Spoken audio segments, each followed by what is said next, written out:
Do you know how institutional traders scalp using just one time frame? That's exactly why I created this strategy, and it's been giving me around a 70% win rate. So without wasting any more time, let's dive in and see how it works and why it's so powerful. Whenever the market moves in a trend, it naturally creates pullbacks and impulse. Higher highs, higher lows, taps a demand zone, and continues upward. But the problem starts when, for the first time, a strong low breaks and we get a clean change of character. At that moment, demand becomes weak, supply becomes strong, and we assume the trend has shifted to bearish. So we draw a supply zone and prepare for a sell setup. But suddenly, the market breaks structure to the upside again. This is how the market manipulates traders. A fake change of character, a fake trend shift. And before we know it, we get stopped out again.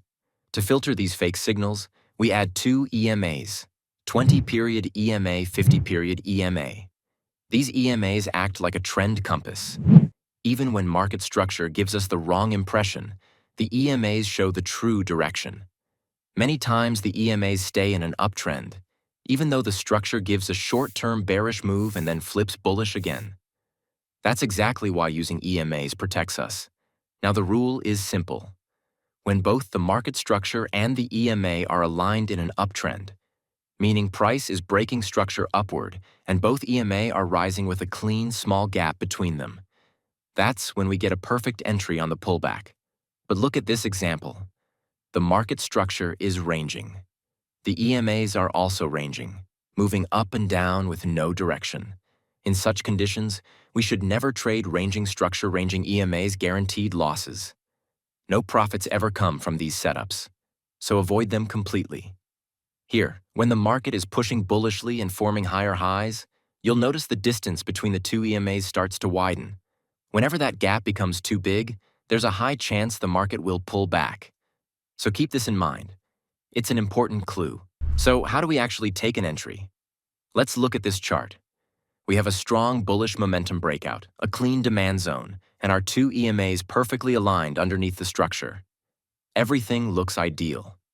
Now, when the pullback happens, we have three entry models to choose from. Entry Model 1. When price taps the demand zone or touches the EMAs, look for a bullish engulfing candle. This is the most powerful confirmation.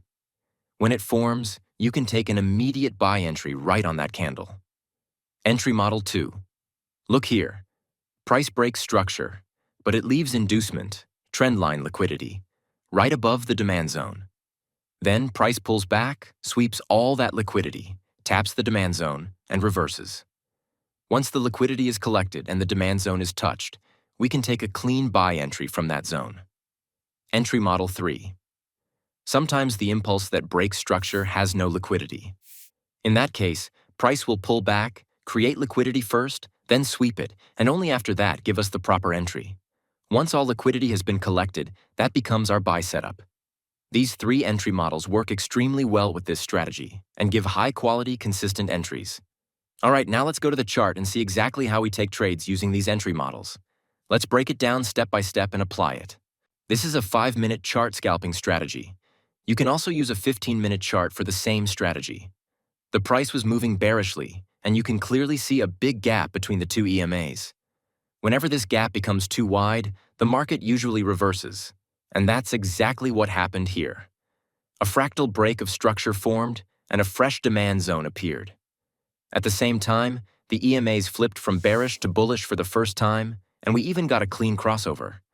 After the crossover, the distance between the EMAs also stayed healthy. So, once we get a pullback into the demand zone, we check which of the three entry models is setting up. Since this was a fractal break of structure, we don't have any inducement leg or built-up liquidity yet. So we expect one of two things. Price taps the demand zone and gives a bullish engulfing, or price forms a small range, creates liquidity, sweeps it, and then pushes upward. Now we wait for the pullback. Here it comes. And right away, we get a bullish engulfing candle. See how the current candle completely engulfs the previous candle's high? This is a clean confirmation. So we take the entry right on the high of that engulfing candle. And in this entry model, we don't put the stop loss below the entire demand zone. We place it just a little below the engulfing candle. After that, we target a simple 1 to 2 risk to reward. Watch how the price moves. Our target is hit perfectly, and we get a new break of structure. Now the swing low becomes this level, and the recent swing high shifts to here. Since we have a new BOS, we look for a new demand zone. You can see it clearly right here. Next, we check if the impulse that broke structure created any inducement or liquidity. Here there is no inducement and no liquidity. So our plan is simple. Either price will create liquidity during the pullback and then sweep it, or it will simply give another bullish engulfing. The EMAs are still aligned and maintaining the same clean distance. Perfect. Now watch the pullback. Price forms a range, builds liquidity, sweeps it, taps the demand zone, and reacts perfectly.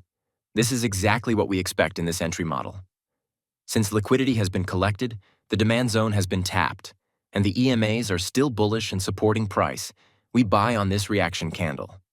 Stop loss goes below the demand zone, and again we target 1 to 2. Price moves, and again our target is hit beautifully. Now look again. Another break of structure. So the swing high shifts upward. We repeat the same steps. Identify the demand zone. Check if there's inducement or liquidity in the impulse. In this case, again, there's no liquidity, so we wait for either an engulfing or a liquidity sweep during the pullback. The EMAs are still aligned. Price pulls back, forms a range, sweeps liquidity, taps the demand zone, and reacts. This gives us another perfect buy entry. Stop loss below the zone, target 1 to 2. And once again, the target is hit. This is what perfect alignment looks like. A clean break of structure, EMAs maintaining the right distance, a demand zone respected, and one of the 3 entry models appearing. When all these conditions combine, we get a high probability, mechanical, rule-based entry every time. Okay, now let's look at another chart and understand how to take entries in a bearish market. Here, the overall structure is clearly bearish. Price broke structure, formed a swing high, and then a swing low. Inside that, the minor structure also broke to the downside. So, naturally, a supply zone was created. If you notice, price keeps tapping that same supply zone again and again, and each time, it gets rejected. That tells us sellers are active there. Now look carefully. When the minor structure broke, it created an inducement.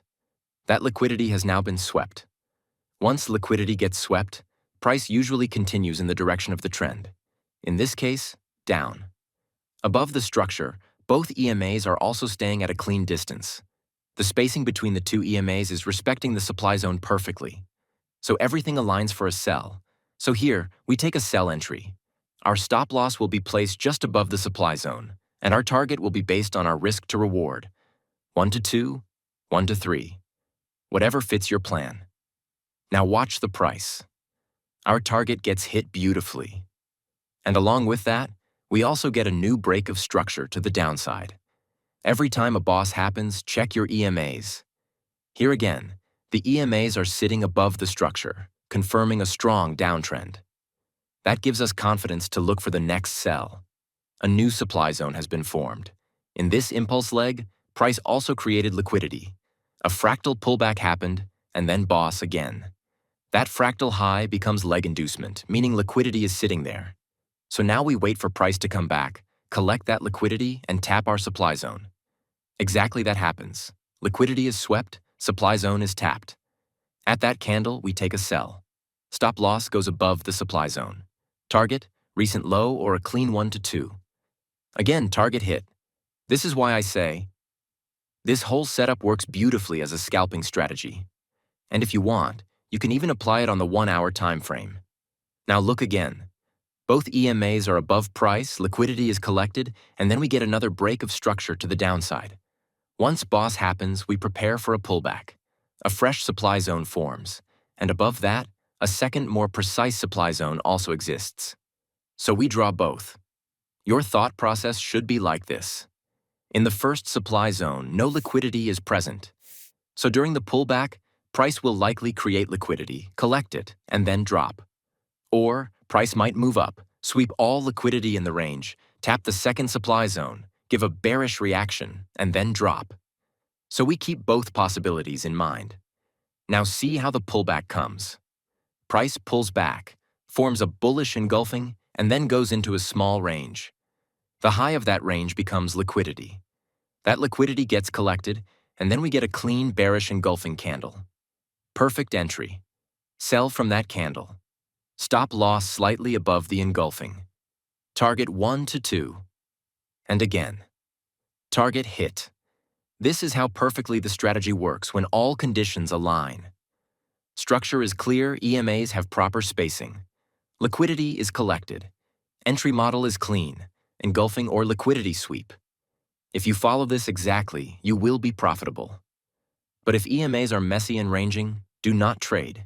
You need clear structure, clean EMAs, and proper entry models. Only then this strategy works flawlessly.